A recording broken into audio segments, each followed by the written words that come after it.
Antes de começar o vídeo, pedimos humildemente que você se inscreva em nosso canal do YouTube, pois precisamos de no mínimo 1000 inscritos para fazer transmissões ao vivo com comentários na plataforma. Se você estiver assistindo esse vídeo no Facebook, acesse o link na descrição. Ou se você estiver no YouTube, clique em inscrever e compartilhe com seus amigos. Muito obrigado por seu apoio.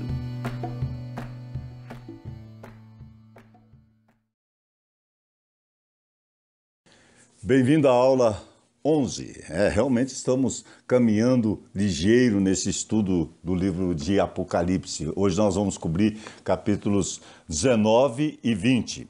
E acabamos de estudar, semana passada, a queda das duas Babilônias, a Babilônia eclesiástica e a Babilônia política. Sempre temos que saber fazer bem a diferença entre a Babilônia eclesiástica, que é as falsas religiões do mundo se unindo e se tornando esta Babilônia. Babilônia significa confusão e será uma confusão.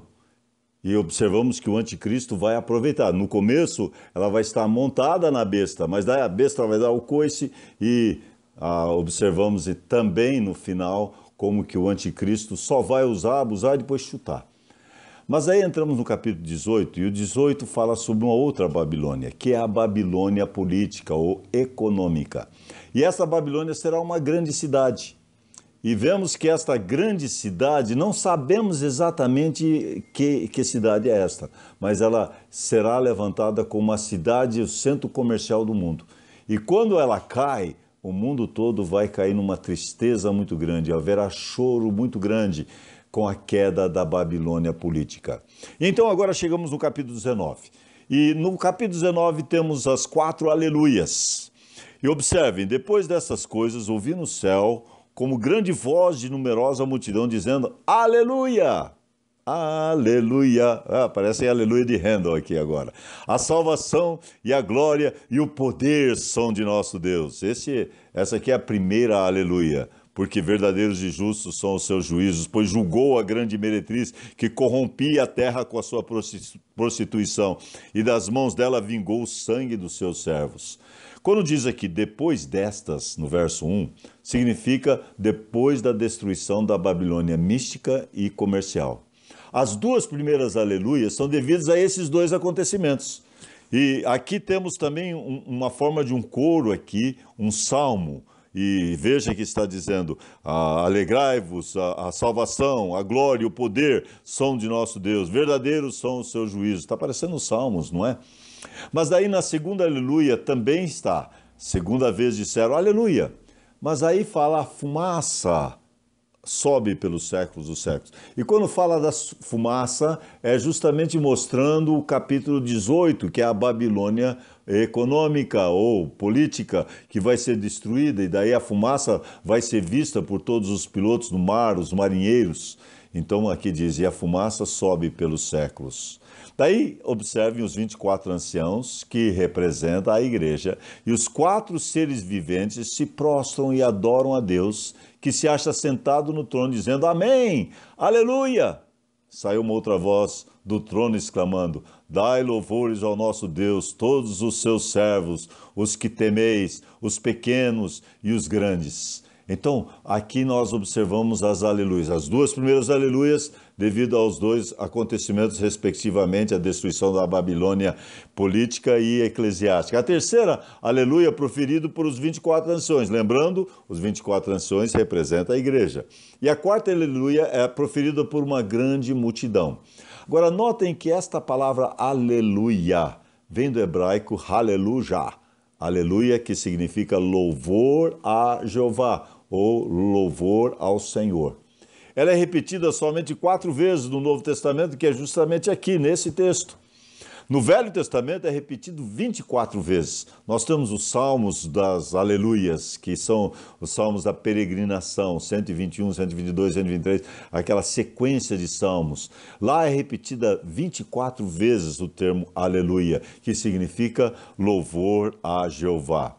Mas nesse capítulo também vai acontecer algo muito interessante, que é as bodas do Cordeiro. E nós já falamos sobre isso, eu coloquei essa fotografia do casamento de Cristo e a igreja, porque lembramos que as bodas do Cordeiro será a ocasião que nós, igreja, vamos estar casando com Jesus.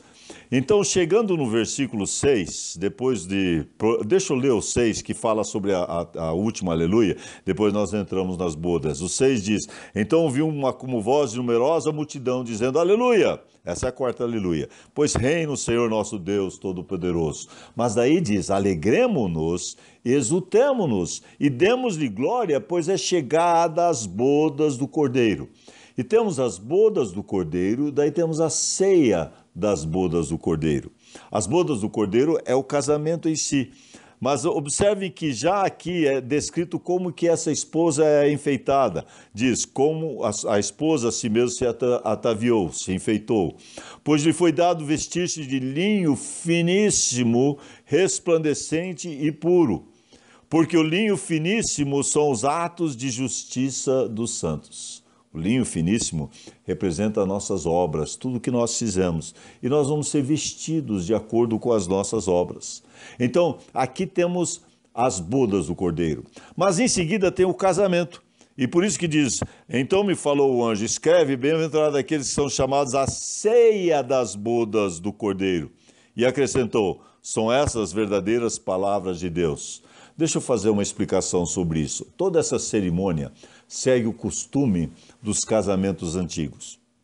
Primeiro, a promessa de casamento era feita entre as duas famílias e quando esta promessa era feita, já se constituía o casal legalmente homem e mulher. Em seguida, havia um intervalo onde o noivo e seu pai fazem preparação para a noiva. Então, quando o pai acha que é o tempo certo de enviar o filho para buscar a noiva, ele vai lá, busca a noiva e leva para casa para uma semana de festividades. Veja que é a mesma coisa aplicado para Cristo. Jesus veio aqui nesse mundo e nos comprou a noiva de Cristo. Mas ele voltou para Deus e está lá esperando a hora certa para voltar. E o Pai é que determina a hora, porque nós lembramos que Jesus disse na carne que ele não sabia a hora, porque isso foi determinado pelo Pai. Então o Pai determina a hora do filho ir buscar a noiva, a qualquer hora isso vai acontecer. Isto é o acontecimento do arrebatamento, quando Cristo vem, busca a noiva e leva então para o céu, e leva para as bodas do Cordeiro, o casamento, a ceia, e todas essas festividades aqui descritas começam justamente aqui. Então temos as bodas do Cordeiro e a ceia. Agora, deixa eu só descrever esta última parte antes de entrar, verso 10. João diz, prostrar-me-ei ante os meus pés para adorá-lo. Ele, porém, me disse, vê, não faças isso, sou conservo teu e dos teus irmãos, que mantêm o testemunho de Jesus. Adora a Deus, a adoração tem que ser apenas a Deus, pois o testemunho de Jesus é o espírito da profecia. E assim termina esta parte do capítulo 19, que fala sobre as aleluias, uma parte bonita aqui no meio de toda essa tribulação, falando sobre acontecimentos nos céus. Mas agora vem a descrição da batalha de Armagedon. E nós já estudamos, já vimos no capítulo 14 e capítulo 16 o Armagedon. E aqui vai ser descrito em mais detalhes. E no capítulo 6... temos um cavalo também montado, um cavaleiro montado num cavalo branco, e ele é o anticristo, ele vem imitando a Jesus Cristo. Mas aqui é Jesus Cristo, sem dúvida. As descrições são em relação a Jesus. Veja então, deixa eu ler na Bíblia para nós observarmos direto as descrições, como só pode ser em relação a Jesus. Vi o céu aberto, e eis um cavalo branco, e o seu cavaleiro se chama Fiel e Verdadeiro, e julga a peleja com justiça. Os seus olhos são chama de fogo. Na sua cabeça há muitos diademas. Tem um nome escrito que ninguém conhece, senão ele mesmo. Está vestido de manto tinto de sangue e seu nome se chama Verbo de Deus. Que descrição maravilhosa de Cristo. Muito daqui, do que está descrito aqui, é descrito também lá no capítulo 1, Cristo glorificado. Ele vem com a espada a espada de dois gumes na sua boca. Ele vem com um manto tinto de sangue, porque ele é o verbo de Deus. Ele vem também descrito como fiel e verdadeiro. Na descrição dos seus olhos como chama de fogo, aqueles olhos penetrantes, nada escapa dos olhos de Cristo. Agora, notem que seguiram-no um exército que há no céu, montado em cavalos brancos, com vestidura de linho finíssimo e branco. Então nós temos que entender que isto já é a batalha do Armagedon. Quando eu coloco aqui campanha do Armagedon, é porque no começo a campanha começa com uma batalha que nós não temos descrito aqui, que é entre o norte, que eu acredito ser a Rússia e Israel. Isso vai se dar no começo da tribulação. Mas aqui já é a batalha mesmo do Armagedon. E esta batalha do Armagedon tem 7 estágios. Primeiro, o ajuntamento do exército do anticristo. Ele se ajunta nesse local que é chamado Armagedon. Esse local estende-se aqui também, como é chamado também de Vale de Jeosafá, passa aqui pelo local do Monte das Oliveiras e vai até a parte sul, em Petra ou Bosra. Essa extensão, nós já mencionamos no capítulo 14, é de 300 quilômetros. O sangue vai correr por toda essa extensão de 300 quilômetros. E Cristo vencendo, vem em glória, ele vem montado neste cavalo branco, ele é o fiel e verdadeiro, ele vem nesse dia, ele vai destruir por completo o exército do anticristo. Ele vem e ele vai pisar os seus 2 pés aqui no Monte de Oliveiras. E Zacarias descreve que o Monte de Oliveiras vai se fender ao meio. Essa é a descida vitoriosa de Cristo na campanha do Armagedon. Mas vamos para a descrição. O Armagedon em si é a última batalha. Tem muita gente que diz, a Terceira Guerra Mundial vai acontecer não sei quando.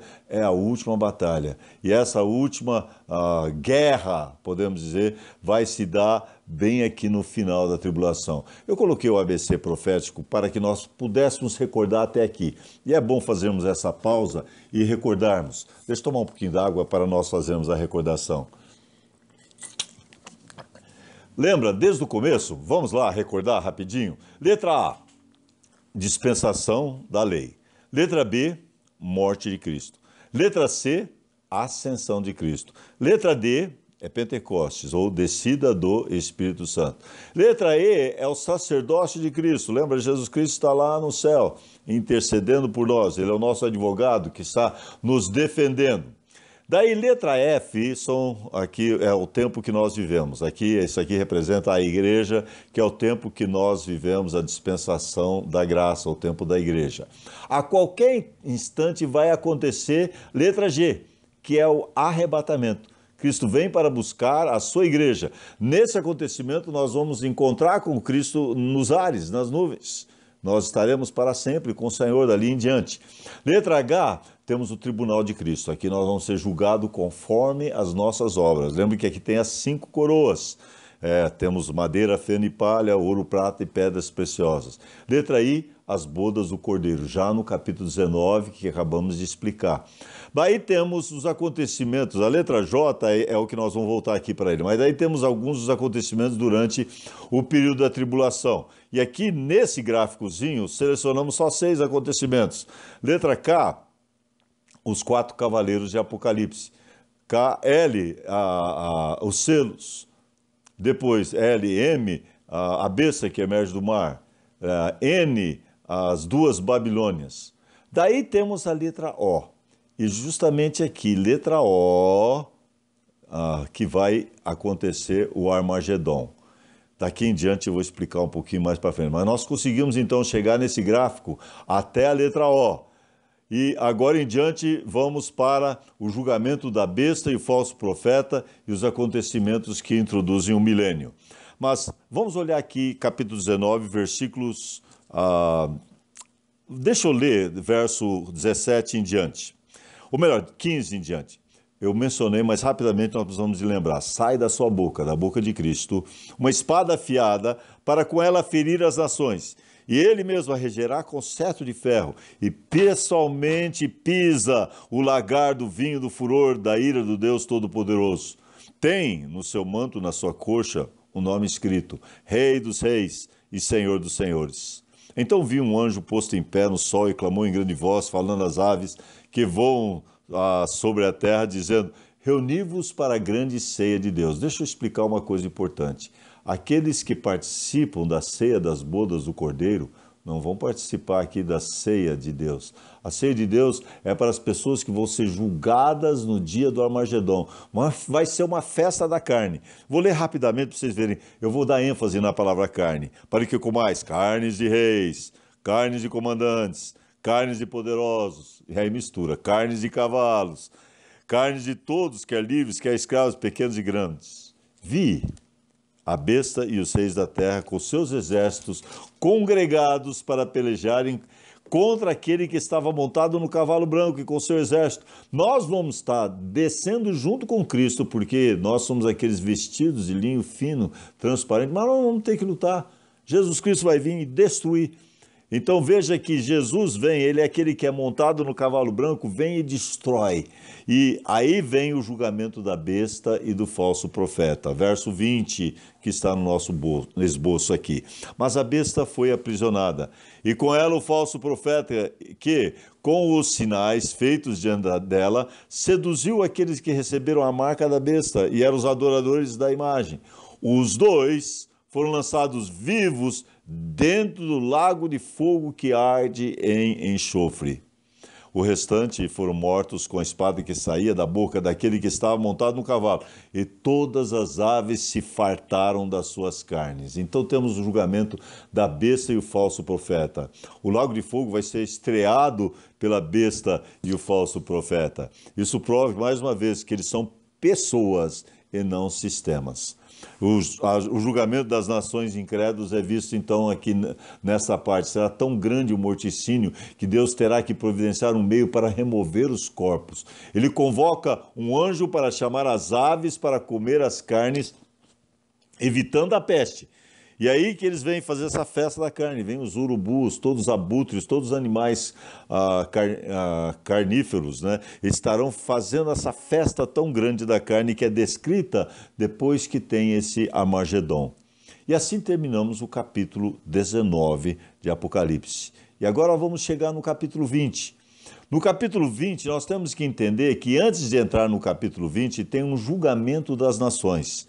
Esse julgamento das nações não está aqui em Apocalipse. E o julgamento das nações é descrito lá em Mateus, capítulo 25, de 31 a 46. Esse julgamento é o julgamento dos gentios e o seu tratamento aos judeus, os irmãos de Cristo. E aqui nós observamos que haverá separação entre as ovelhas dos bodes.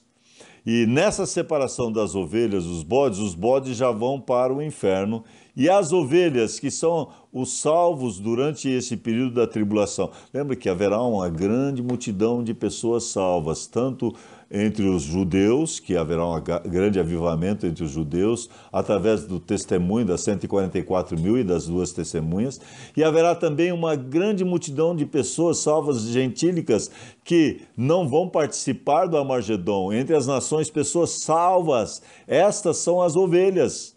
Essas ovelhas vão entrar no milênio. Então nós temos que entender que os bodes são lançados no inferno e as ovelhas entram aqui no milênio. No milênio nós vamos observar um grupo das nações gentílicas que são abençoadas e também os judeus. Mas vamos para o capítulo 20. O capítulo 20 vai falar sobre Satanás ser preso. Esse acontecimento é o final do 21, nós já mencionamos isso. As bestas lançado no lago de fogo. No capítulo 20, Satanás é preso. Vamos ver então. Então vi descer do céu um anjo que tinha na mão a chave do abismo e uma grande corrente. Ele segurou o dragão, a antiga serpente, que é Satanás, e o prendeu por 1000 anos. Então veja aí esse anjo, ele abre. É interessante que é só um anjo, né? Tinha na mão a chave do abismo, vai lá e acorrenta o dragão. O dragão é Satanás. Satanás vai estar preso durante os 1000 anos. Então ele é preso durante um período específico de 1000 anos. Agora deixa eu dar uma palavra sobre o entendimento literal das Escrituras. Eu sei que tem os amilenistas, tem os pós-milenistas, tem posições diferentes aqui que não acreditam num milênio literal. Eu não sei como dá para nós interpretarmos esse capítulo 20 se não pensarmos em um milênio sendo literal. Porque para mim 1000 anos é 1000 anos. E é repetido aqui várias vezes. Então você observa várias vezes sendo repetido 1000 anos, 1000 anos, 1000 anos. Então, só dizer que é o reino de Cristo, que mesmo o reino de Cristo, com o pós-milenista já acha que nós vamos estar com o mundo melhorando cada vez mais e Cristo vai já estar reinando aqui na terra, daí ele vem. O amilenista não acredita no milênio em si, literal, como é descrito aqui. Então as passagens sobre o reino são todas englobadas de maneira igual.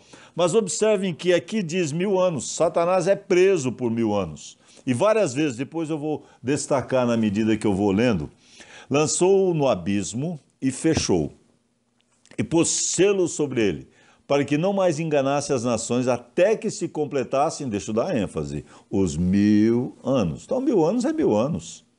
Depois disso é necessário que ele seja solto por pouco tempo. No final do milênio, Satanás é solto por um pouco tempo.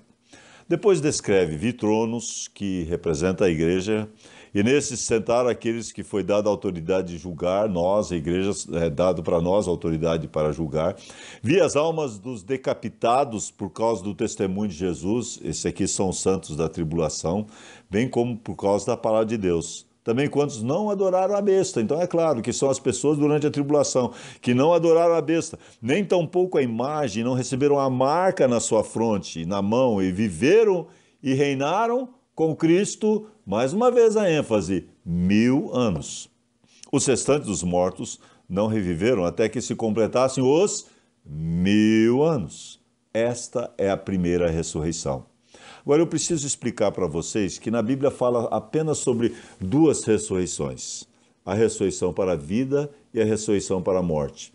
O que traz um pouquinho de dificuldade, às vezes, na interpretação, é que a primeira ressurreição tem 3 etapas.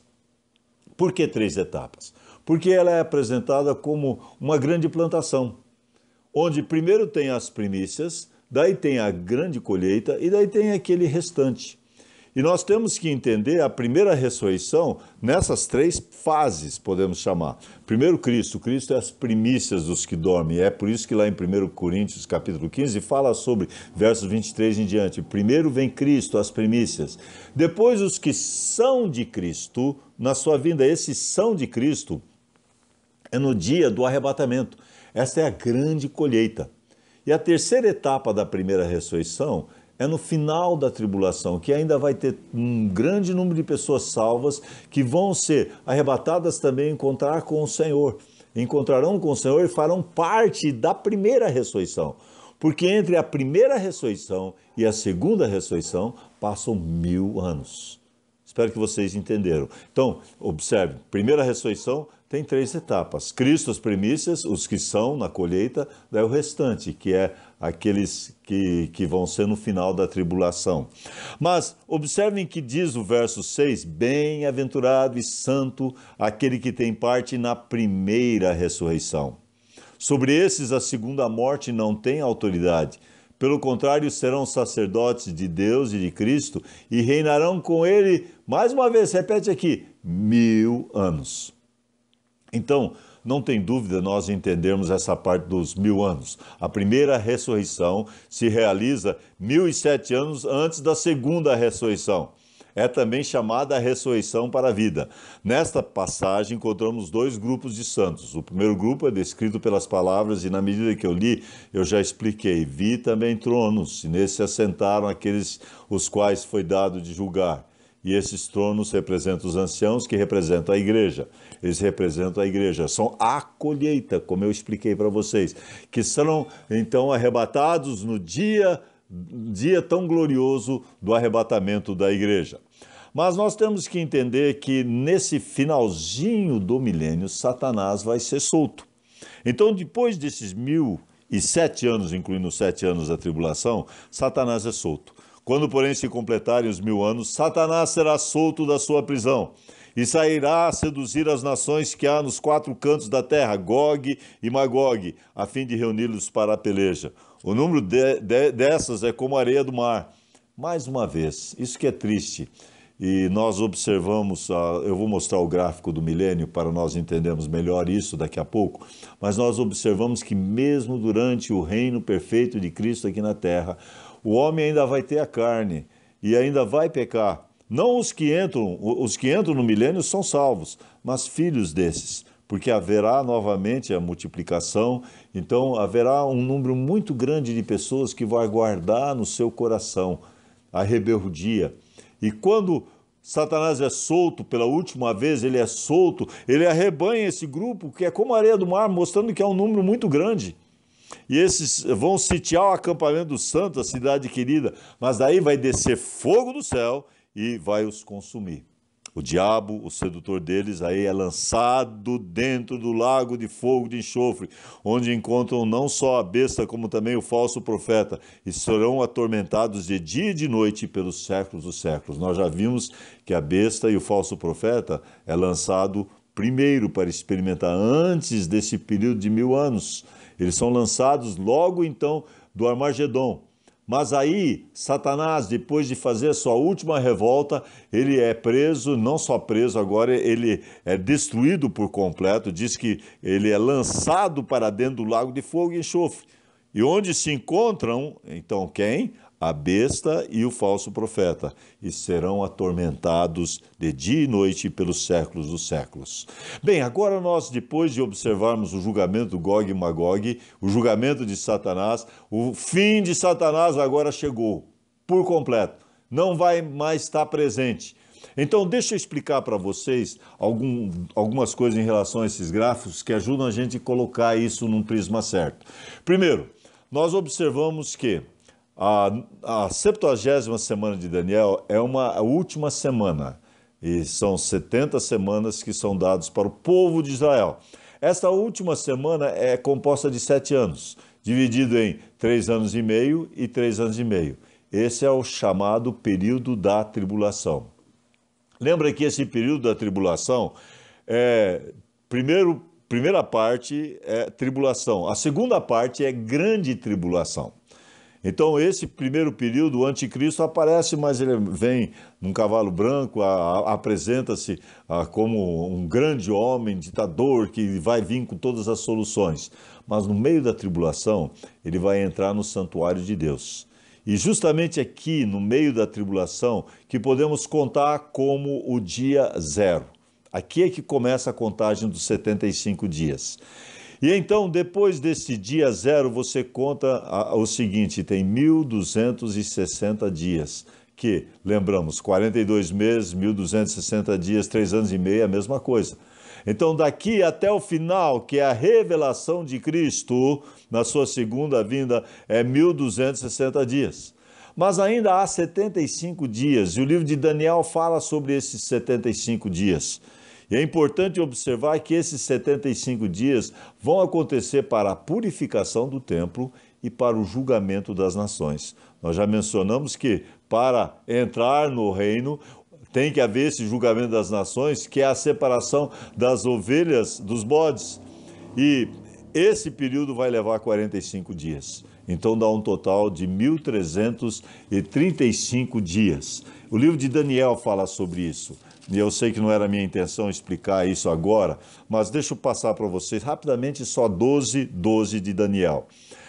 Daniel 12 diz assim, mas deixa eu começar com 11, senão não dá o tempo certo. Depois do tempo em que foi sacrifício diário tirado e posta a abominação desoladora, quando que é esse tempo? Esse tempo é bem aqui no meio, bem no meio. Depois desse tempo que o anticristo vai entrar no santuário de Deus, vai se ostentar como se fosse o próprio Deus. Depois do tempo em que o sacrifício diário foi tirado e posta a abominação desoladora, haverá ainda 1290 dias. Então, desse dia, aqui do meio, até aqui, tem 1290 dias. Bem-aventurado que espera e chega até 1335 dias. Esse aqui são os 75 dias que são incluídos aqui, 30 mais 45. 1335 dias, para então a entrada no milênio. Esse intervalo de 75 dias, então, é para a entrada no milênio. Tu, porém, segue o teu caminho até o fim, pois descansarás e ao fim dos dias te levantarás para receber a tua herança. Mas voltemos agora para a sequência do nosso estudo. Depois de entendermos aqui a entrada para o milênio, agora vamos para o acontecimento do milênio em si. O milênio vai ser um período perfeito de paz aqui na Terra. Alguns dos acontecimentos ou eventos do milênio que nós precisamos de conhecer é que isto se dará, primeiro tem a segunda vinda de Cristo e tem um intervalo de 75 dias. Aí começa o milênio. Mas lembra-se que no milênio, Cristo vai estar assentado no trono davídico. Então Cristo vai estar ali, assentado no trono davídico. No milênio também vai ser removido toda a maldição. A ovelha e vai deitar ali na juba do leão, então vai pastar junto ao urso com o cavalo, com a vaca, né? Então eu sempre brinco sobre essa experiência, mas não vai ter mais a ferocidade dos animais, não vai ter mais também as coisas ruins sobre a terra. Então observamos que vai ser um tempo perfeito. A maldição vai ser retirada da terra. Também no milênio vai haver um templo, um novo templo. O templo do milênio, que é descrito lá em Ezequiel 40 em diante. Essa é a descrição do templo. Também haverá sacrifício, mas a diferença que você tem que lembrar nesses sacrifícios é que esses sacrifícios não serão para redenção, serão para recordação. Assim como nós tomamos da ceia do Senhor hoje como memória, como recordação, os sacrifícios que haverão também durante o milênio serão para recordação daquilo que Cristo já fez na cruz. Então, olhando para trás para a cruz. Mas daí, o último acontecimento do milênio, essa última revolta de Satanás, que nós acabamos de mencionar. Então, esses são os acontecimentos principais. Começa o milênio logo depois do julgamento das nações. Então começa o milênio, Cristo vai se assentar no trono davídico e eu gosto de explicar que não estará presente Satanás. Satanás estará preso durante o milênio, então não vai ter a tentação direta de Satanás. Lógico, com ele também Satanás e seus demônios não estarão presentes durante esse período todo do milênio. Não estará também presente o mundo como atração. Então não terá as coisas do mundo que atraem tanto ao pecado. Mas ainda haverá a carne, porque as pessoas ainda vão nascer filhos de Adão, com natureza pecaminosa. E por causa dessa natureza pecaminosa, os filhos das pessoas do milênio vão se multiplicar e haverá rebelião. E por isso que Satanás, então, vai encabeçar essa última revolta que nós acabamos de mencionar aqui. Então, termina o milênio, mas o que vai acontecer? Na verdade, aqui devia estar em cima, né? Vai acontecer o grande trono branco. Mas deixa eu dizer algumas coisas rapidamente sobre o milênio. Sobre o milênio, primeiro nós observamos que Cristo vai estar reinando. Zacarias 14, 9. Depois vocês podem observar essas passagens. Também nós notamos que Davi reinará, porque Davi estará sentado no trono também. Então não sei de que forma, mas ele também reinará. Também nós reinaremos aqui, porque nós somos reis e sacerdotes aqui sobre a terra. E nós observamos que haverá justiça sobre a terra. Perfeita justiça sobre a terra. Haverá também um conhecimento de Deus, desde o menor até o maior, todos conhecerão o Senhor. Haverá também paz perfeita. E isto é característica do milênio. Haverá também prosperidade e longevidade de vida. Estas são algumas das características desse período de 1000 anos. Cristo reinará, Davi reinará, os crentes reinarão, haverá justiça, haverá o conhecimento de Deus, haverá paz, haverá prosperidade, haverá longevidade. Mas aí temos esse acontecimento. Satanás é solto, encabeça aquela última revolta. E como nós já mencionamos, esse é o último juízo que agora vamos observar, que é o grande trono branco. Capítulo 20, versículos 11 até 15. Vi um grande trono branco, e aquele que está sentado, de cuja presença fugiram a terra e o céu, e não se achou lugar para ele. Vi também os mortos, grandes e pequenos, postos em pé diante do trono. Então se abriram os livros. Ainda outro livro, o livro da vida, foi aberto, e os mortos foram julgados segundo as suas obras, conforme o que se achava escrito nos livros. Então, o sétimo juízo e final é o juízo do grande trono branco. Apocalipse 20, esse texto de 11 a 15. Dar-se-á depois do milênio, e diz que não é nem no céu nem na terra. Serão julgados aqui as obras das pessoas. As pessoas que não creem em Cristo vão estar comparecendo diante do grande trono branco para serem julgados conforme as suas obras, daí serem lançados no lago de fogo. Há, nesse sentido, graus de castigo, de punição. Eu não devia dizer perdição, a palavra aí era punição e castigo. E o juízo desse trono branco resulta em um só destino, o lago de fogo, a perdição eterna.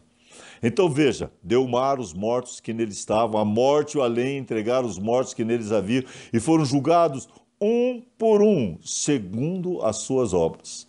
Cada um foi julgado conforme as suas obras. E aí foram lançados para dentro do lago de fogo. Esta é a segunda morte, o lago de fogo. E se alguém não foi escrito no livro da vida, esse foi lançado para dentro do lago de fogo. Deixa eu só concluir dizendo esse apelo para você. Se você ainda não conhece a Cristo como Salvador, é hora de arrepender e crer em Cristo como Salvador. Em Daniel 12, um trecho que nós lemos parte dele, final, mas o verso 3 diz: muitos os que dormem no pó da terra ressuscitarão, uns para a vida eterna, essa é a primeira ressurreição, e outros para a vergonha e horror eterno, essa é a segunda ressurreição. Quem participar da primeira ressurreição não vai participar do grande trono branco. Mas quem não aceitar a Cristo e não participar da primeira ressurreição, ele vai ressuscitar sim. Vai receber um corpo adequado para a perdição eterna, para o sofrimento eterno, para passar a sua eternidade no inferno. E por isso não tem outro jeito, você precisa crer em Cristo hoje. Hoje é o dia aceitável, hoje é o dia da salvação. Amanhã pode ser muito tarde. Quando você, se você não crer em Cristo, comparecer diante do grande trono branco, não tem mais nenhuma escapatória. Você vai ser julgado conforme as suas obras e daí será lançado no lago de fogo para ser queimado e para eternamente sofrer na presença do diabo e seus anjos. Tem muita gente que diz, eu vou para o inferno, lá eu vou poder me divertir. Você acha que você vai poder se divertir? Queimando, tendo um bichinho comendo você o tempo todo, tendo um corpo que vai ser adaptado para poder sofrer para sempre. Imagina como vai ser. Por isso que meu apelo é: crê em Cristo hoje. Quem nele crê não é julgado. O que não crê já está julgado, porquanto não crê no nome do unigênito Filho de Deus. Vamos orar. Senhor Deus, eu peço que se há alguém que está ouvindo essa lição tão importante hoje, que possa crer em Cristo. Eu prefiro muitas vezes a pessoa ir com medo para o céu do que rindo para o inferno. Que possa crer em Cristo e ter certeza de não ir para esse lugar tão terrível. Eu oro em nome de Jesus. Amém. Até a próxima aula. Próxima aula nós vamos terminar nosso estudo, ver um pouquinho sobre os acontecimentos no céu. A Primeira Igreja Bíblica de Araçatuba posta este vídeo para a edificação das pessoas que assistem, mas incentivamos você a sempre frequentar e participar do culto e ministérios em sua igreja local, seguindo a ordem de Hebreus 10:25, que diz: não deixemos de congregar, como é costume de alguns. Antes, admoestamo-nos uns aos outros, tanto mais quanto vedes que vai se aproximando aquele dia.